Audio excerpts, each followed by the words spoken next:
본 방송에서 제공하는 투자 정보는 투자 판단에 대한 조언입니다. 방송에서 제공하는 주식의 가치, 가격 상승 및 하락에 대해서는 방송사에서 보장하지 않습니다. 실시간 정보 브리핑입니다. 첫 번째 소식입니다. 뉴욕 증시의 3대 주가 지수가 모두 떨어졌습니다. 나스닥 지수는 1.7%에 가까운 비교적 큰 하락률을 기록했습니다. 8월 저점에서 급 반등함에 따라 차익 실현 욕구가 강해졌고 제롬 파월 연방준비제도 의장의 잭슨홀 연설을 앞두고 경계심도 커졌습니다. 이날 나스닥 지수의 낙폭은 지난 8월 5일 이후 최대치입니다. 종가 기준으로는 8월 15일 이후 가장 낮은 수치였습니다. 8월 미국 서비스업 구매 관리자 지수 예비치는 55.2를 기록했습니다. 7월 수치와 55와 비교해 업황은 더 확장됐습니다. 대신 미국 국채금리가 급등해 주식을 매도하는 심리도 강해진 것으로 풀이되고 있습니다. 이번 주 핵심 이벤트인 잭슨홀 심포지엄이 이날 개막된 가운데 파월 의장이 23일 연설에서 금리 인하 신호를 얼마나 줄지 시장이 주목하고 있습니다. 두 번째 소식입니다. 카멀라 해리스 부통령이 현지 시간 20일 민주당 대통령 후보 수락 연설을 하며 나흘간에 걸친 민주당 전당대회의 피날레를 장식합니다. 해리스 부통령은 대관식 이후 대선까지 남은 75일 동안 미 유권자의 표심을 모을 국가 비전, 정책 등을 제시하며 공화당 대선 후보인 도널드 트럼프 전 대통령과 백악관 입성을 놓고 치열한 경쟁을 펼칠 전망입니다. 해리스 부통령의 대관식이 될 전당대회가 끝나면 오늘 11월 5일 예정된 미국 대선에서 승리하기 위한 트럼프 전 대통령과의 경쟁도 본격화될 전망입니다. 세 번째 소식입니다. 최근 미국 고속도로에서 발생한 테슬라 전기 트럭 화재 사고에 대해 미 당국이 조사에 착수했다는 소식이 전해지자 테슬라 주가가 5% 넘게 급락했습니다. 미 국가교통안전위원회는 이날 캘리포니아 고속도로 순찰대와 함께 지난 19일 캘리포니아 북부의 한 고속도로에서 화재가 발생한 테슬라 전기 트럭에 대해 안전조사를 개시했다고 밝혔습니다. 리튬이온 배터리와 관련된 화재 위험에 관심을 두고 조사를 결정했다며 잔해를 조사하고 충돌 및 후속 화재 대응으로 이어진 이번 사건의 세부 정보를 수집할 것이라고 설명했습니다. 마지막 소식입니다. 미국 증시에서 기술주 매도가 나오며 미국의 간판 기술주인 엔비디아가 4% 가까이 급락했습니다. 이날 엔비디아는 오는 28일 실적 발표를 앞두고 증권사의 등급 상향과 목표가 상향 조정이 잇따르는 등 호재가 많았지만 미증시에서 기술주 매도세가 나오면서 급락했습니다. 시티 분석가들은 엔비디아에 대한 매수 등급을 재차 강조하면서 실적 발표 이후 엔비디아가 52주 신고가를 경신할 것이라고 설명했습니다. 목표가도 $50만 달러로 상향 조정했는데요. 이는 현재보다 22% 더 상승할 수 있다는 얘기입니다.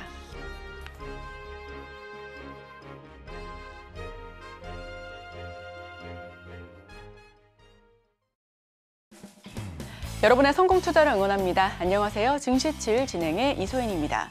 간밤 미증시 3대 지수는 일제히 하락하면서 종가 형성했습니다. 방금 들어온 소식에 의하면 잭슨홀 미팅에서 제롬 파월 연준 의장은 점진적으로 천천히 체계적으로 금리를 인하하겠다라고 이야기를 했는데요. 이 부분과 관련해서 더 자세한 소식 이어지는 외신 브리핑 통해서 전달드리도록 하겠습니다. 금요일의 증시7 지금 바로 출발합니다.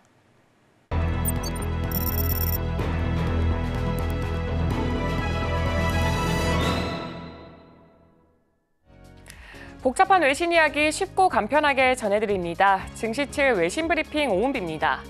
간밤 뉴욕 증시 3대 지수는 일제히 하락 마감했습니다. 제롬 파월 미 연준 의장의 잭슨홀 연설을 앞두고 리스크아웃을 시도한 것이 아니냐는 분석이 나왔습니다. 지수 자세하게 살펴보자면 S&P 500 지수는 0.89%, 다우 지수는 0.43%, 나스닥 지수는 1.67%, 3대 지수 모두 내림세를 보였습니다. 한편 간밤 나온 경제 데이터는 경제가 점진적으로 둔화하고 있는 것으로 나타났습니다.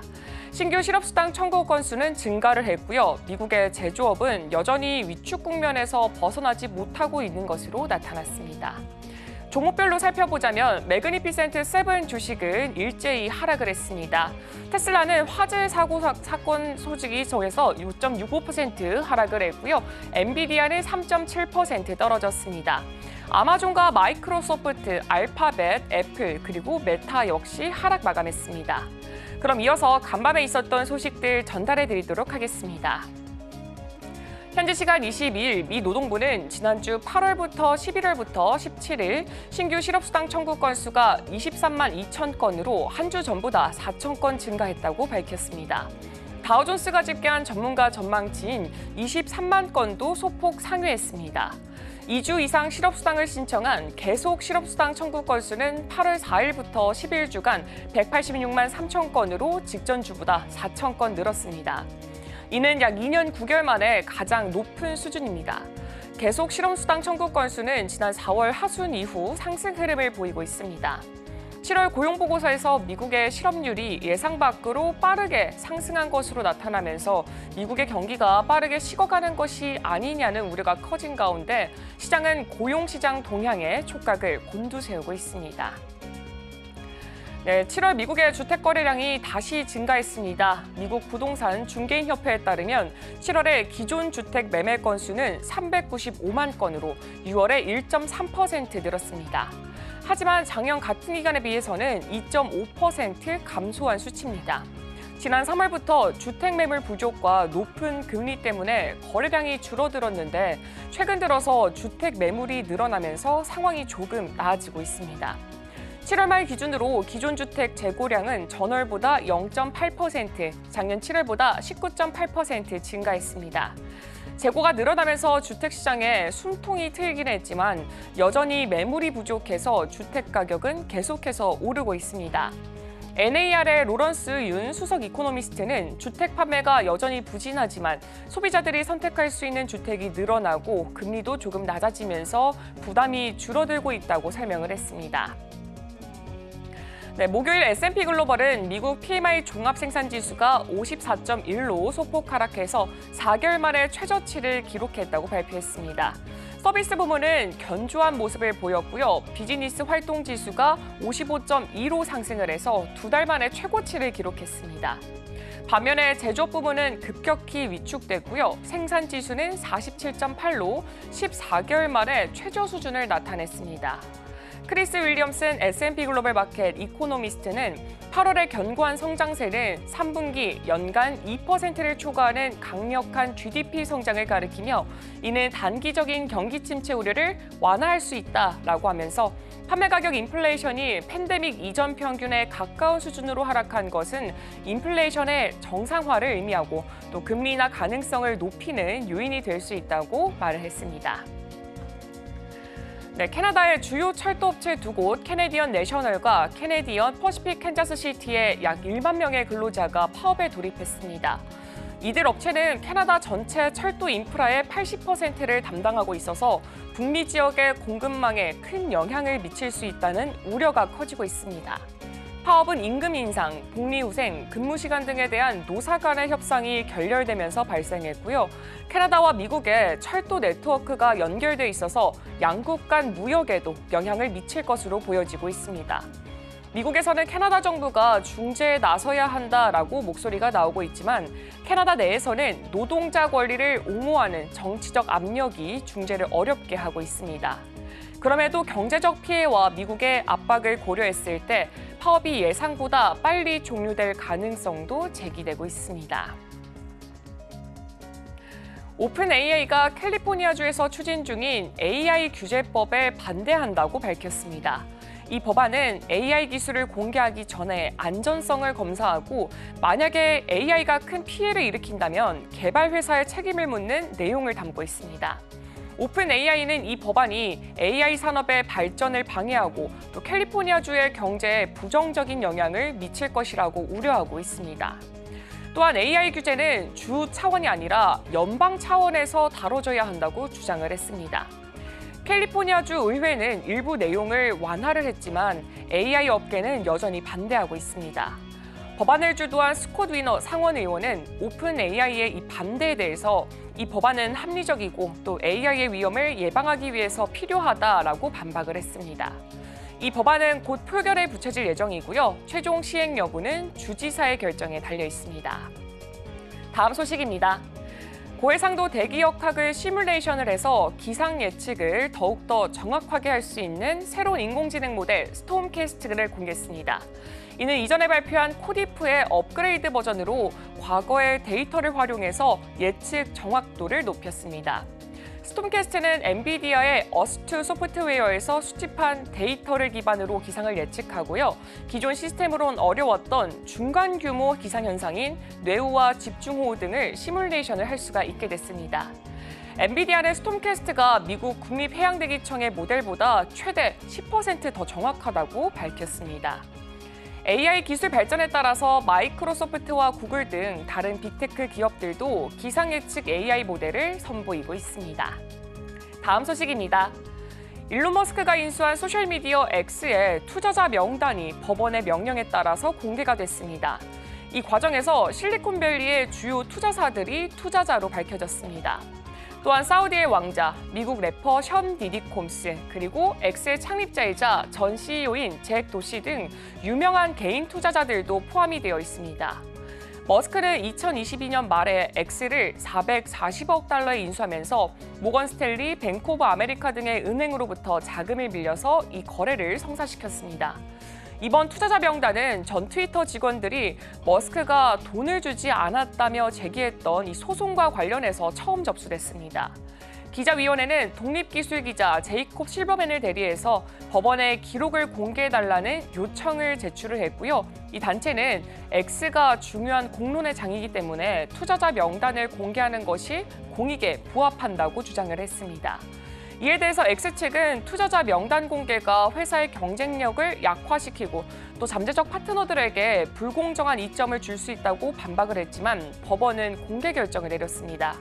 머스크 인수 이후 X의 광고 수익은 급감을 했고요. 회사는 프리미엄 구독 서비스와 광고를 통해서 수익을 창출하고는 있지만 대형 광고주들이 이탈하는 등의 이 어려움을 겪고 있습니다. 베트남 전기차 기업 빈페스트가 세계 전기차 시장 침체 속에서 태국에서의 대리점 개장을 연기하기로 했습니다. 빈페스트는 태국 내 대리점 개설 시기를 신중하게 평가하겠다라고 밝혔으며 당초 계획했던 방콕 지역의 22개 대리점 개설은 기약 없이 미뤄졌습니다. 빈페스트는 태국을 여전히 주요 시장으로 보고 있으나 세계 전기차 시장의 불확실성 때문에 미국의 노스캐롤라이나주의 전기차 배터리 공장 개설 시기도 2025년에서 2028년으로 연기를 했고요. 올해 연간 판매량 목표도 10만 대에서 8만 대로 낮췄습니다. 이와 함께 테슬라, 포드, GM, 폭스바겐 등 글로벌 완성차 업체들도 전기차 시장 둔화에 대응해서 전략을 수정하고 있습니다. 도이치뱅크가 포스트뱅크 인수와 관련된 소송에서 원고의 약 60%와 합의에 도달했습니다. 이번 합의로 도이치뱅크는 약 6천억 원의 추가 이익을 얻을 것으로 예상되고 있습니다. 도이치뱅크는 과거에 포스트뱅크 인수 과정에서 적정한 가격을 지불하지 않았다라는 이유로 소송을 당했는데 이 문제로 2분기 실적에서 4년 만에 처음으로 손실을 기록했습니다. 이번 합의로 도이치뱅크는 소송 관련 비용과 리스크를 크게 줄일 수가 있게 됐습니다. 그러나 여전히 일부 원고들은 합의를 거부하고 있습니다. 이들은 도이치뱅크가 제시한 금액이 낮다고 주장을 하면서 더 높은 금액을 요구하고 있습니다. 도이치뱅크는 이런 상황에도 불구하고 이번 합의가 은행의 재정 상황에 긍정적인 영향을 미칠 것이라고 기대하고 있습니다. 오늘 제가 준비한 소식은 여기까지입니다. 이어서 국내 소식과 더불어서 오늘의 일면에서 전문가들의 수혜주까지 만나보시길 바랍니다.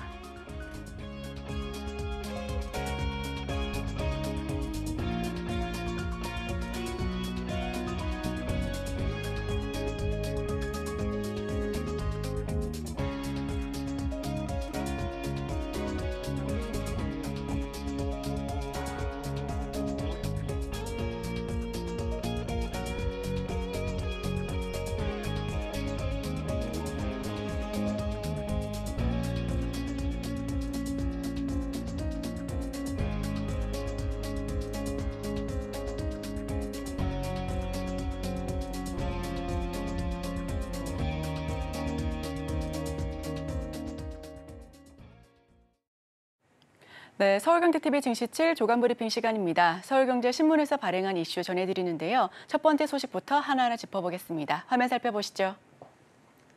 미국 달러 빌러 신흥국으로 뉴 캐리 트레이드 첫 번째 소식 바로 전해드립니다. 9월 미국 금리 인하가 계속해서 오르면서 달러화 가치가 올해 들어 최저치를 찍었습니다. 반대로 금리 인상 기대감에 일본 엔화가 강세로 전환하면서 저금리 국가 통화를 빌려 고금리 국가 통화나 주식 등에 투자하는 캐리 트레이드도 변곡점을 맞이하고 있는데요. 엔캐리 트레이드 중심의 투자 전략에서 벗어나 달러를 팔아 브라질, 헤알, 튀르키예 리라 등 신흥국 통화에 투자하는 뉴캐리 트레이드 흐름도 목격되고 있습니다. 주요 6개국 통화 대비 미국 달러 가치를 보여주는 달러 인덱스 한때 101.4 아래로 떨어져 올해 들어 최저 기록을 세운 바 있는데요. 인플레이션과 고용 등 각종 경기 지표에 미 연준이 9월 금리 인하에 나설 전망에 더 높은 금리의 신흥국 통화로 자금을 옮기는 움직임이 달러 가치를 끌어내렸다라는 분석입니다. 시카고 상품거래소 패드워치2에 따르면 연방기금 금리 선물 시장은 9월 금리 인하 확률을 100%로 내다보고 있습니다. 이달 초 미국 고용보고서 수치 부진과 경기 침체 우려 이후 뉴욕 증시는 급락세를 연출했었고요. 물론 그 이후 손실분을 대부분 회복한 가운데 다만 달러 약세는 본격화되는 양상을 보여주고 있습니다. 시장은 연착륙과 연준의 금리 인하를 기대하고 있지만 이는 달러에 부정적인 영향을 미치고요. 반대로 일본 엔화는 추가 금리 인상 기대감이 확산하면서 강세를 띠고 있습니다. 지난달 초 달러당 161.94엔까지 떨어졌던 엔화 가치는 최근 144에서 145엔대에서 거래를 하고 있고요. 오랜 기간 저렴한 통화였던 엔화의 가치 조정이 이루어지면서 더 높은 수익을 낼 수 있는 통화로의 자금 이동도 본격화되고 있다는 분석입니다.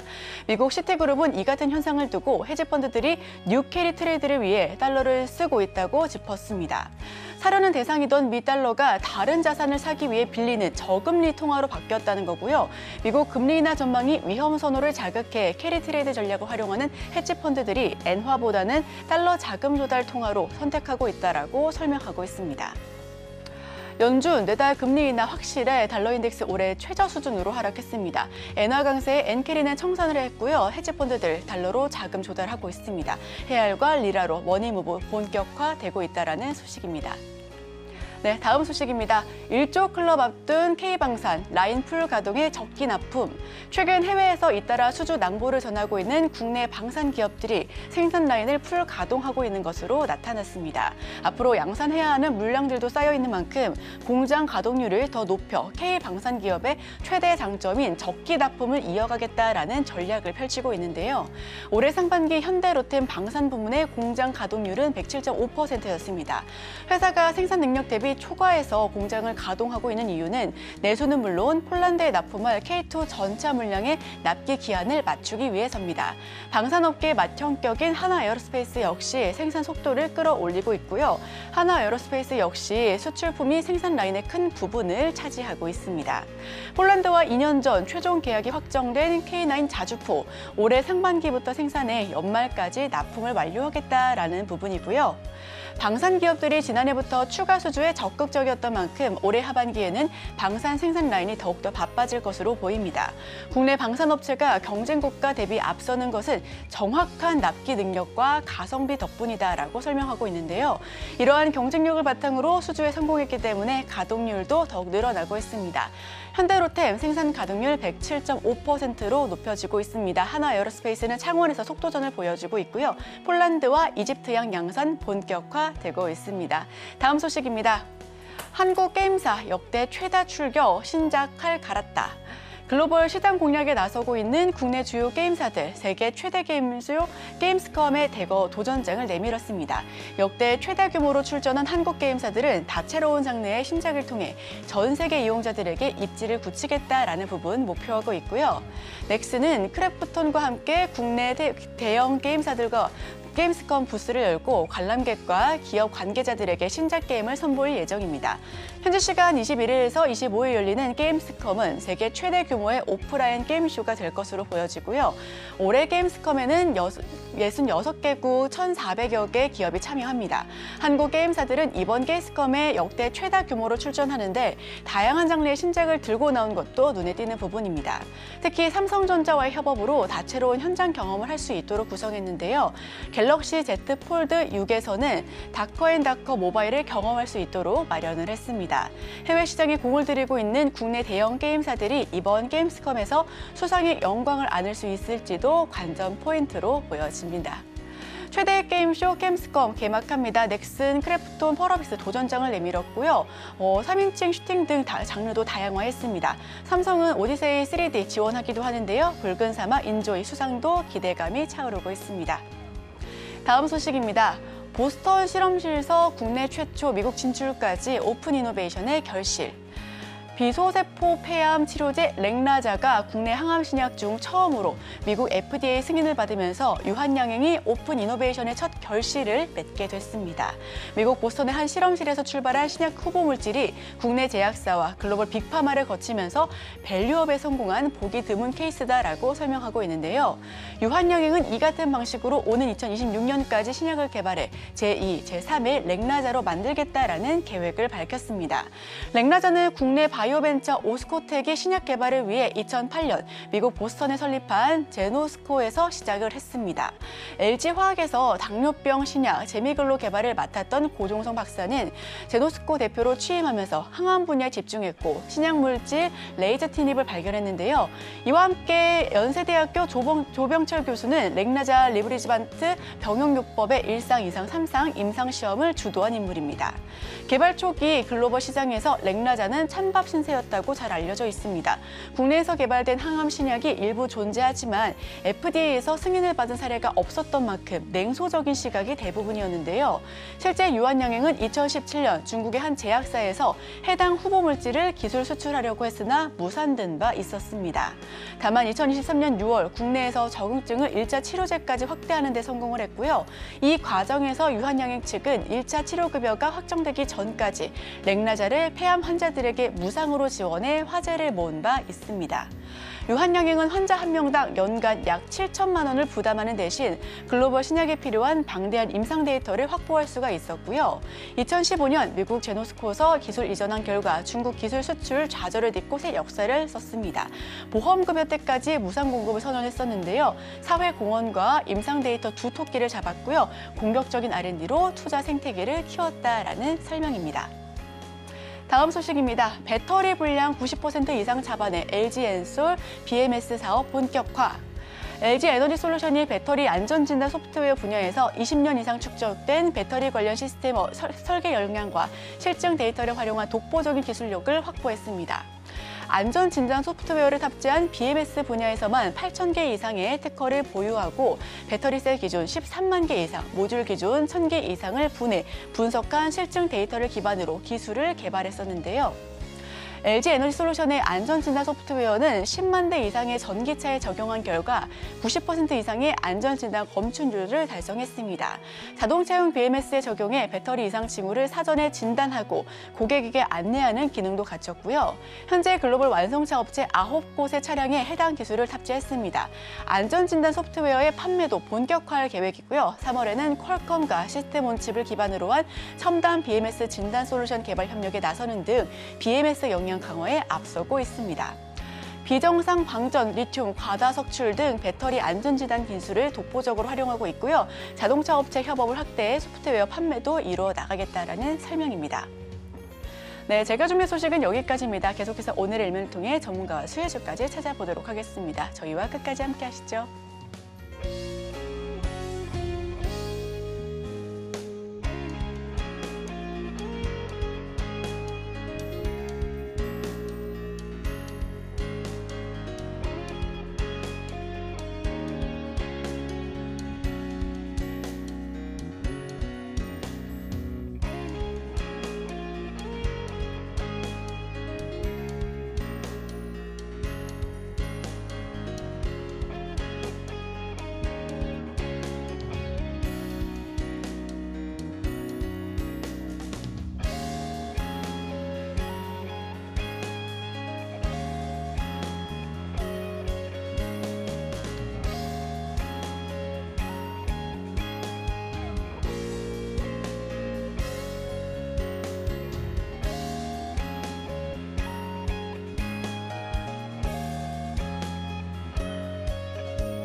오늘의 헤드라인입니다.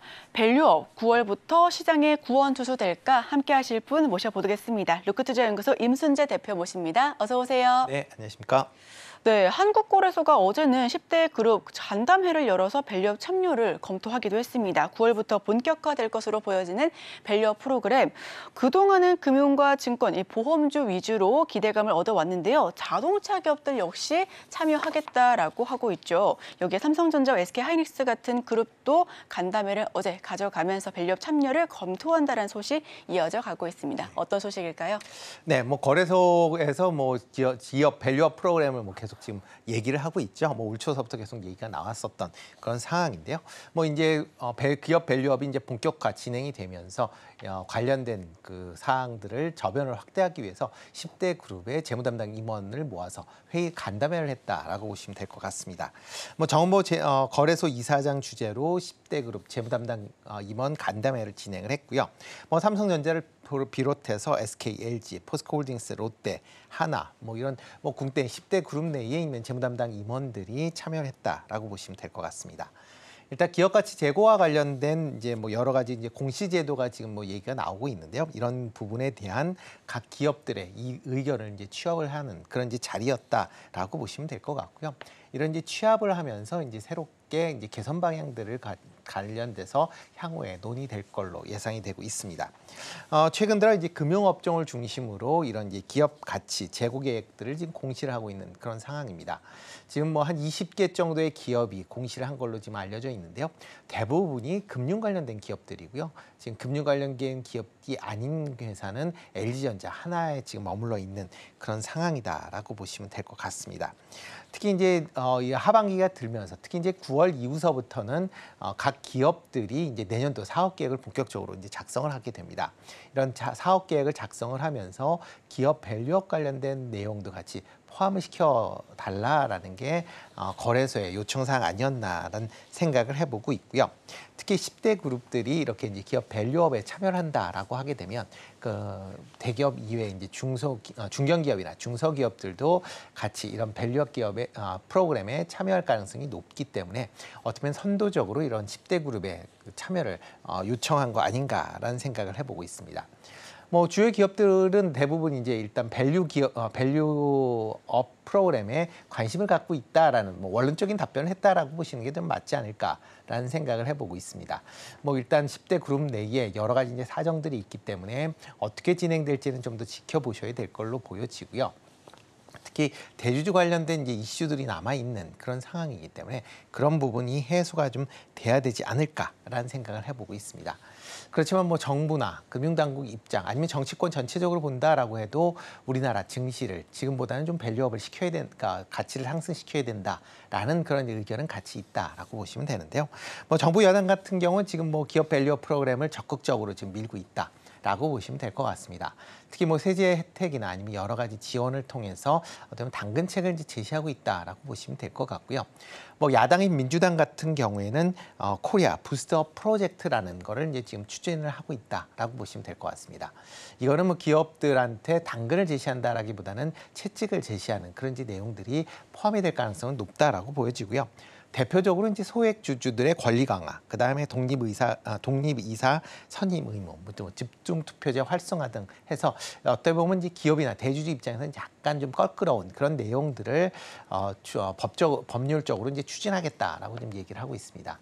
어떤 방향으로 가든 이제 국내 기업들의 주가가 지금보다는 좀 상향을 되게끔 하기 위한 그런 노력의 일환이지 않을까라는 생각을 해보고 있습니다.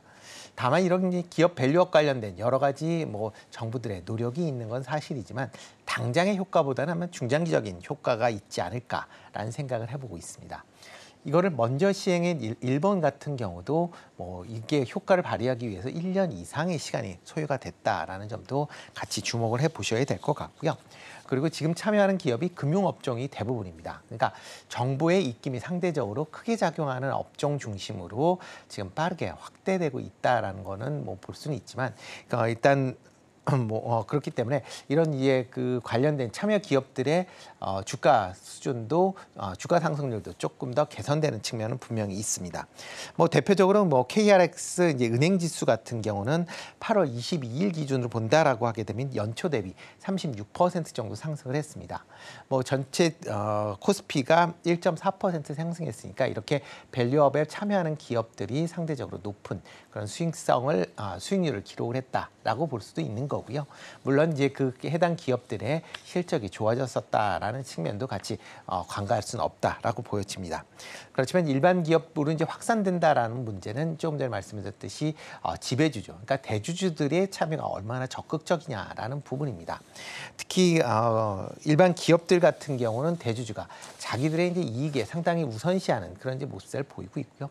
회사 같은 경우도 소액주주보다는 대주주 중심으로 의사결정이 이루어지기 때문에 대주주들이 과연 이런 기업 밸류업 참여에 얼마나 적극적이나 여부가 향후에 이런 기업 밸류업 참여 여부를 확정지을 가능성은 충분히 있다라고 보여지고요. 그렇기 때문에 과연 금융당국이나 정부에서 얼만큼 당근책을 제시할 것이냐, 그리고 그 당근책을 기업들이 어떻게 받아들일 것이냐가 향후의 성과를 결정지을 중요한 내용이다라고 보시면 될 것 같습니다. 그렇기 때문에 이런 밸류업 관련된 부분은 단기적인 것보다는 중장기적인 관점에서 접근해 보셔야 되지 않을까라는 생각을 해보고 있습니다. 네, 중장기적으로 접근하면 더 좋겠다라는 의견과 함께 기업 입장에서는 당근과 채찍이 동시에 이루어지고 있는 것으로 보여집니다. 자, 다음 달 발표될 밸류업 지수 2개의 지수로 나뉘어서 발표될 예정인데요. 코스피와 코스닥 상장사 가운데 우수 기업과 유망 기업을 나눠서 편입할 예정입니다. 여기에 어떤 의미가 있는지 어떤 효과가 나타날지 이에 대해서 의견 여쭤볼게요. 네, 지금 국내 시장 같은 경우 코스피, 코스닥 이런 식으로 나눠진다라고 보시면 되는데요. 그렇지만 많은 분들이 생각하시기에 코스피 같은 경우는 대형주 중심의 우수 기업, 아니면 코스닥 같은 경우는 이제 성장성이 있지만 아직까지는 이제 성장 재무 구조나 이런 게 조금 상대적으로 좀 떨어진다라는 그런 인식을 갖고 있기 때문에 이런 부분을 해소하기 위해서 양대 시장을 한꺼번에 이제 묶어서 이 밸류업 지수가 나올 걸로 예상이 되고 있습니다. 그렇지만 이제 이 밸류업을 지수를 해도 그 각 기업들마다 특성을 갖고 있습니다. 대기업과 중견, 중소기업 간이 서로 추구하는 바가 다르기 때문에 이런 부분을 나눠서 생각해 볼 가능성은 충분히 있다라고 보여지고요. 거래소에서도 최근에 ETF 이런 이제 밸류업 지수를 현재 산정을 하기 위한 여러 이제 제반 조치들을 지금 취하고 있는 걸로 예상을 하고 있습니다. 특히 이제 지금 말씀하셨듯이 대형 기업 중심으로 우수기업 지수와 그다음에 이제 중소기업 중심으로 하는 그런 이제 코리아 유망지수, 코리아 밸류 유망지수. 아직 이름이 확정된 건 아니지만 이런 형태로 구성될 것이다라고 지금 시장에서 많이 좀 알려져 있고요. 대표적으로 이제 우수기업 지수 같은 경우는 이제 대형 기업들이 이제 참여를 하기 때문에 기존이 널리 지금 기업 밸류업과 관련돼서 알려져 있는 부분이 포함이 될 걸로 예상이 되고 있습니다. 각 기업들의 밸류업을 어떻게 추진할 것이냐라는 추진 전망이나 추진 계획들을 이제 감안할 걸로 예상이 되고 있고요. 이와 더불어 기업의 PBR, 그러니까 자산가치 주당 이제 자산가치라고 비율이라고 보는 PBR 기준으로 해서 저 PBR의 ROE가 높은 그런 기업 중심으로 편입이 될 가능성은 상당히 좀 높다라고 예상이 되고 있고요.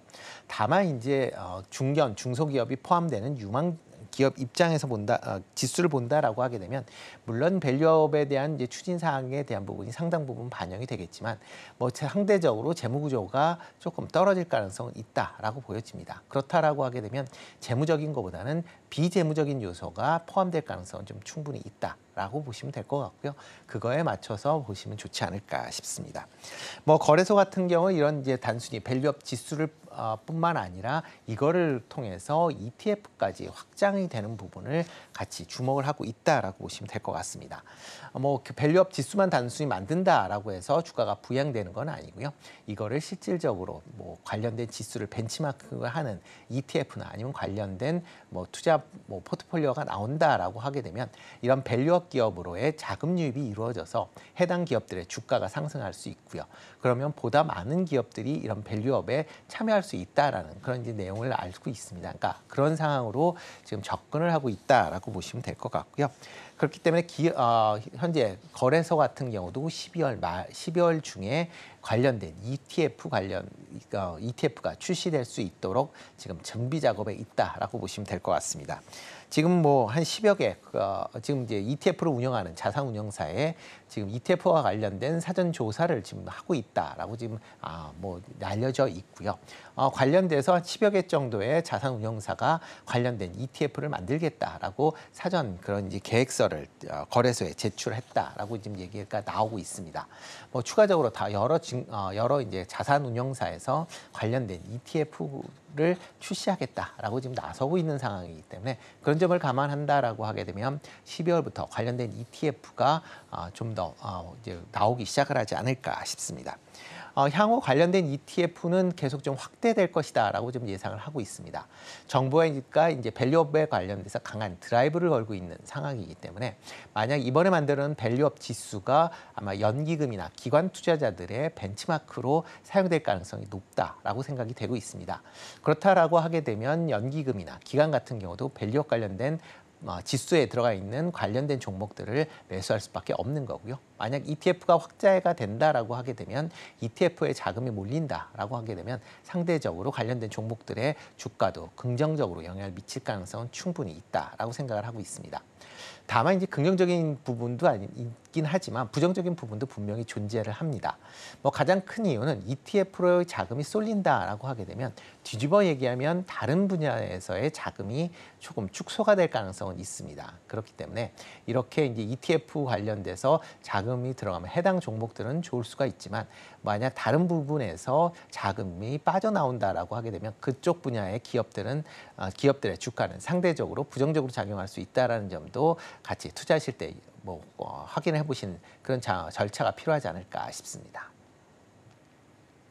네, ETF 자금 유입 확대 시 편입 종목에 대해서 긍정적인 영향을 미칠 것으로 보여집니다만 다만 명암 역시 좀 확실해 보입니다. 밸류업 관련주 우리가 투자 아이디어를 좀 얻기 위해서는 어떤 부분에 투자 포인트를 잡아야 될지도 굉장히 궁금한데요. 어떻게 좀 옥석 가리기 할 수 있을까요? 네, 뭐 밸류업 프로그램 하면 제일 많이 하는 게 이제 PBR, 그다음에 이제 조금 전에 말씀드린 이제 ROE 라고 하는데요. 뭐 지금 뭐 PBR 같은 경우는 뭐 국내 기업들이 상대적으로 좀 낮기 때문에 PBR 부분은 뭐 거의 뭐 비슷하지 않을까. 그러니까 특정적으로 아주 높은 회사들을 제외하고는 비슷하지 않을까라는 생각을 하고 있고요. 그보다는 이제 ROE에 좀 더 집중하실 필요가 있지 않을까 싶습니다. 뭐 ROE 같은 경우는 뭐 대표적인 이제 수익성 지표다라고 이제 보시면 될 것 같고요. ROE가 높을수록 그만큼 경영 효율화가 잘 되고 있는 기업이다라고 보시면 될 것 같습니다. 특히 이제 ROE가 높은 기업 같은 경우는 상대적으로 주가 수익 배당이 이제 그러니까 기업 실적이 잘 운영이 되고 있기 때문에 그만큼 이제 배당이 높다라고 보시면 높은 이제 배당 수익률을 기대할 수 있기 때문에 주가도 비교적 좋은 그런 흐름세를 이어간다라고 보시면 될 것 같습니다.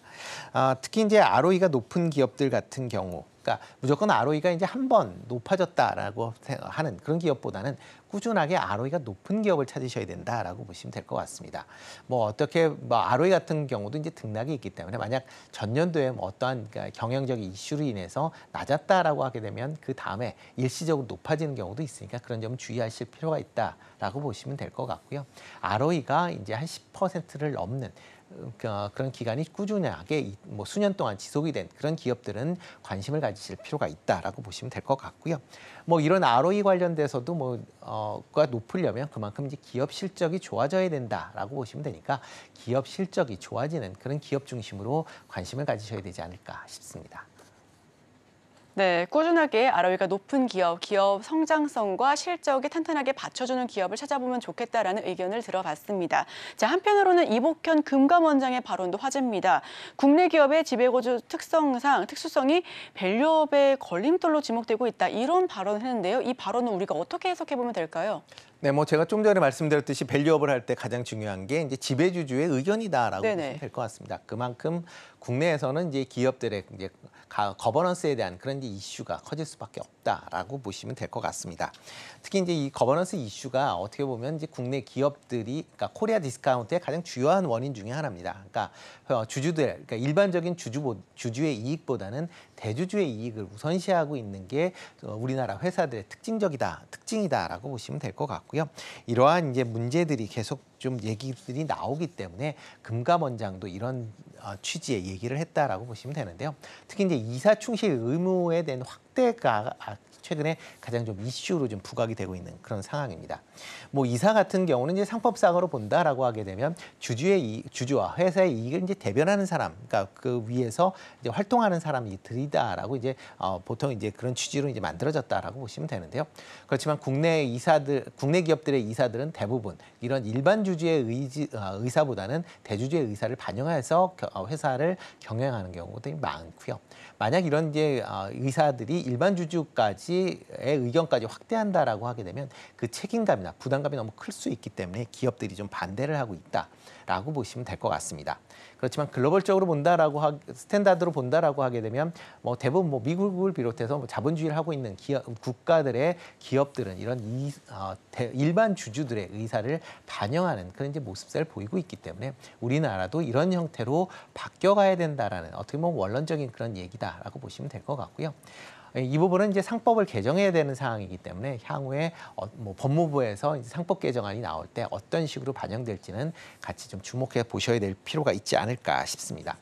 다만 이제 이런 발언을 했다라는 거는 그만큼 최근 들어 이제 불공정한 M&A나 M&A 관련된 이슈가 좀 있습니다. 그러니까 일반 주주보다는 대주주 중심으로 이런 기업의 M&A 사업 구조를 개편하는 그런 경우들이 많고요. 뭐 대표적으로 지금 뭐 이슈가 되고 있는 게 이제 두산그룹이다라고 보시면 되는데 두산그룹의 이제 합병에 관련된 부분도 이런 이슈로 같이 맞물린다라고 하게 되면 합병이 상당히 좀 그러니까 재무가 기업 재편이 조금 어려워질 수도 있다라는 점도 같이 투자하실 때 좀 유의를 해 보셔야 되지 않을까라는 생각을 해보고 있고요. 뭐 중장기적으로 보면 기업들의 이제 이런 거버넌스 이슈가 어느 정도 좀 해소가 되어야 국내 기업들의 국내 이제 전반적인 주식도 밸류업 될 수 있지 않을까라는 생각을 해보고 있습니다. 네, 마지막 질문입니다. 밸류업 관련주로 손꼽히는 다양한 산업이 있습니다. 지금 시점에서 어떤 섹터에 조금 더 초점 맞춰보면 좋을까요? 네, 뭐 밸류업을 뭐 적극적으로 하는 업종, 뭐 수익률도 좋았습니다. 대표적으로 금융업종이죠. 금융이었죠. 네, 뭐 금융 관련된 업종들은 아마 밸류업에 대한 부분이 계속 좀 얘기가 나올 거고요. 여기에 금융업종은 또 하나가 밸류업뿐만 아니라 실적도 상당히 호조세를 보이고 있습니다. 2분기의 실적도 뭐 사상 뭐 역대급 이제 실적을 발휘했고요. 아마 하반기에도 이런 금융 기업들의 실적은 호조세를 이어갈 걸로 보여집니다. 가장 뭐 금융 지주 같은 경우는 계속 대출이 확대되고 있다라는 부분이 뭐 긍정적이고요. 여기에 비은행 계열사들의 실적도 개선되고 있다라는 게 실적 호조가 이어질 수 있다라고 보시면 될 것 같고요. 뭐 관심주로는 뭐 대표적인 뭐 KB금융이나 그다음에 우리금융 그리고 이제 최근에 주주 환원책을 뭐 강하게 하고 있는 메리츠금융 같은 경우는 좀 관심 있게 보시면 어떨까 싶고요. 그리고 국내 지주회사들도 여전히 좀 관심을 가지실 필요가 있습니다. 상대적으로 PBR을 갖고 있고요. 뭐 ROE가 상대적으로 높은 그런 모습을 좀 보이고 있습니다. 물론 국내 지주회사들이 자회사 상장으로 인해서 지분 가치가 좀 희석된다라는 그런 측면은 있지만 자회사들의 실적들이 최근 개선되고 있는 모습을 보이고 있는 그런 지주회사들은 같이 관심을 갖고 보시면 좋을 것 같고요. 뭐 대표적으로 뭐 GS나 LS 같은 그런 지주회사들은 관심 있게 좀 보시면 어떨까 싶습니다. 네, 우선은 금융주, 밸류업 기대감과 실적 호조세, 격호제가 들어와 있으니까요. 이 부분도 함께 참고해 보시면 더욱더 좋을 것 같습니다. 지금까지 오늘의 일면 임순재 대표와 함께했습니다. 오늘 말씀 고맙습니다. 네, 고맙습니다.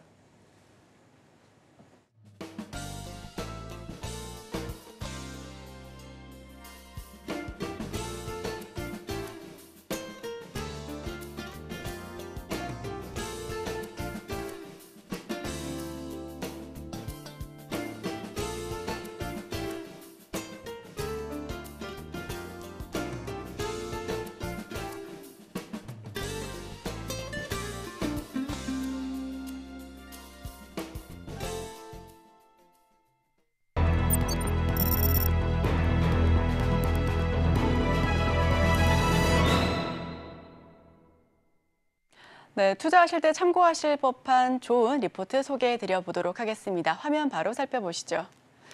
하나증권 리포트입니다. Y게임 산업.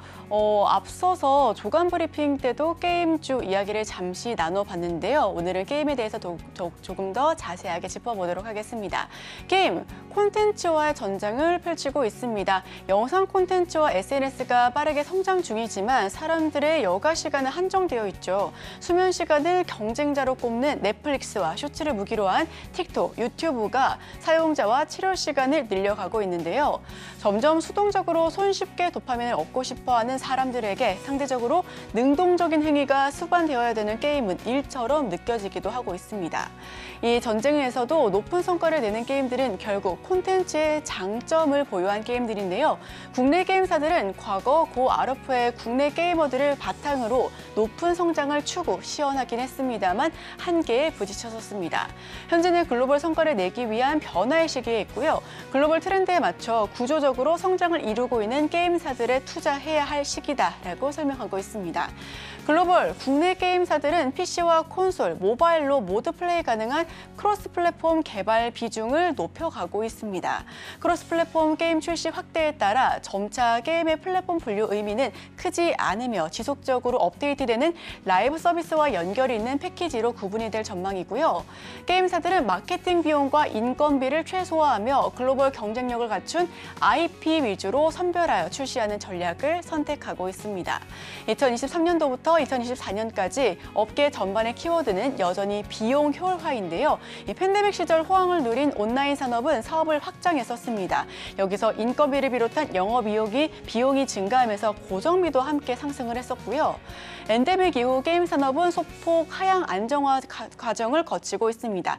높아진 고정비는 이익 체력의 부담으로 작용을 하고 있는 부분인데요. 글로벌 트렌드에 맞춘 전략이 필요한 시점입니다. 글로벌 전체 게임 시장의 성장은 둔화되었으나 블록버스터 게임들은 수명을 연장하며 지배력을 확대하고 있고요. 이는 신작들이 차지할 공간이 줄고 있음을 의미하기도 합니다. 공격적인 마케팅 비용 집행이 어렵고 파이프라인 개수를 줄이는 지금 시점에서 컨센서스를 폭발적으로 상회하는 신작이 탄생할 확률은 낮다라고 판단하고 있습니다. 구조적인 성장이 가능한 게임사들의 선별적인 투자가 필요한 시기라고 보여지고 있는데요. 게임사의 크로스 플랫폼은 필수입니다. 현재 개발 단계에 있는 게임들이 출시됨에 따라 기존 PC, 콘솔, 모바일 경계의 구분은 유의미하지 않을 것으로 전망하고 있습니다. 향후 게임은 출시 이후 지속적으로 업데이트를 해가는 라이브 서비스 그리고 완결이 있는 패키지만으로 구분이 가능할 것으로 보여지고 있습니다. 가격, 핏단의 인상이 어려운 반면 라이브 서비스는 지속성이 있고 게이머의 가격, 저항이 우회가 용이해 수익성이 더욱더 높은 상황인데요. 완성도 높은 라이브 서비스 게임 한 개가 다수의 패키지 게임보다 더 높은 수익을 창출할 수 있다고 보고 있습니다. 결국 돈이 되는 건 라이브 서비스 게임이 될 것으로 보여지는데요. 이 라이브 서비스 게임이란 지속적 콘텐츠 업데이트 그리고 시스템 개선, 고객 응대 등 운영으로 이윤을 내는 게임을 의미하고 있습니다. 메인 게임 잡는 서브 게임, 라이브 서비스 게임 내에서도 메인 게임과 서브 게임으로 나뉘어지고 있습니다. 여기서 메인 게임은 플레이에 있어 OTT, SNS와 대응될 정도의 시간이 필요한 많은 조작과 집중을 요구하는 게임을 메인 게임이다라고 부르고 있고요. 서브 게임은 이와 대조적으로 메인 게임 대비 적은 조작, 플레이 타임이 필요한 타 콘텐츠와 병행이 가능한 게임을 의미하고 있습니다. 결국 평소에 TV를 보면서도 인터넷을 하면서도 편하게 손쉽게 이야기를 할 수 있는, 접근할 수 있는 그런 게임을 서브 게임이라고 불리고 있는데요. 여기서 탑픽은 크래프톤과 시프트업을 제시하고 있습니다. 크래프톤은 메인 게임에서, 시프트업은 서브 게임에서 두각을 나타내며 개발력과 상업성을 증명하고 있는데요. 현재 서비스 중인 게임의 가치는 매 분기 매출 성장으로 확인이 될 것으로 보여집니다. 또한 이 두 기업이 생성형 AI를 도입해서 이 생산성을 빠르게 개선할 수 있는 구조라고 판단하고 있고요. 큰 폭의 증익으로 이어질 수 있을 것으로 하나증권은 전망하고 있습니다. 자, 우선 탑픽 및 관심 종목, 참 여러 종목이 있는데 이들 가운데 크래프톤과 시프트업, 넷마블 위주로 살펴보도록 하겠습니다. 투자 의견은 적극적으로 바이 의견을 펼치고 있고요. 목표 주가는 크래프톤 같은 경우에는 49만 원, 그리고 시프트업은 9만 5천 원을 제시하고 있습니다.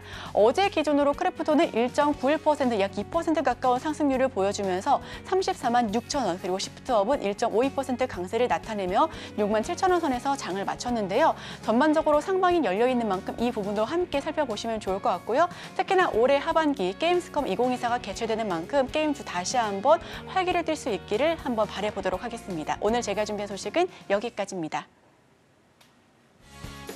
오늘의 핵심 요약입니다. 오늘 미국 7월 신규 주택 매매가 발표가 됩니다. 오늘의 일면에서는 밸류업 관련주의 전망에 대해서 알아봤고요. 지주사, 금융업종에 주목하면 좋을 것 같다라고 의견 제시했습니다.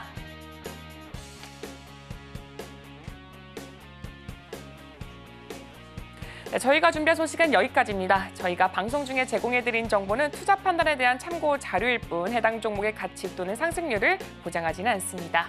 잠시 후 증시8 서울경제TV 개장 방송이 이어집니다. 더 다양한 인사이트 가져가실 수가 있으니까요. 끝까지 함께 하시길 바랍니다. 오늘 저희가 준비한 소식은 여기까지입니다. 저희는 다음 주 이 시간에 또 찾아뵙도록 하겠습니다. 함께해 주신 여러분 오늘도 고맙습니다.